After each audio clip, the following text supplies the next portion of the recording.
কোচবিহারের দিনহাটা শহরে শনিবার ভোটার তালিকা খতিয়ে দেখলেন উত্তরবঙ্গ উন্নয়ন মন্ত্রী উদয়ন গুহ।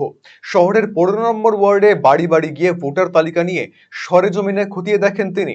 পাশাপাশি শীতলকুচিতে বাংলাদেশি বাসিন্দার নাম ভোটার তালিকায় থাকা নিয়ে বিএসএফ কে কাঠ গড়ায় দাঁড় করান মন্ত্রী।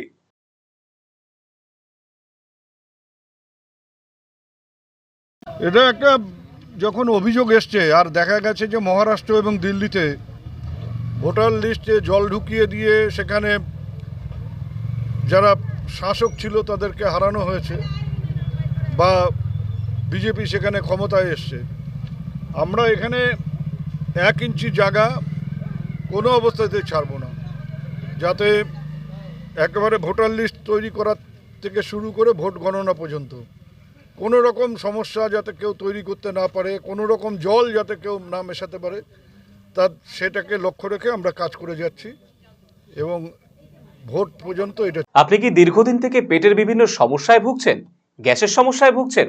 তাহলে আপনার জন্য সুখবর। এখন থেকে প্রতি মাসের নির্দিষ্ট দিনে দিশারি হেলথ কেয়ার রায়গঞ্জ শাখায় নিয়মিত বসছেন হায়দ্রাবাদ থেকে আগত বিশিষ্ট গ্যাস্ট্রোএন্টারোলজিস্ট ডক্টর রবি কিরণ পেরুমাল্লা। ডাক্তার রবি কিরণ পেরুমাল্লাকে দেখাতে আজই যোগাযোগ করুন দিশারি হেলথ কেয়ার উকিলপাড়া রায়গঞ্জ শাখায়। যোগাযোগ করুন 7477785509, 7477785512 এই নম্বরে।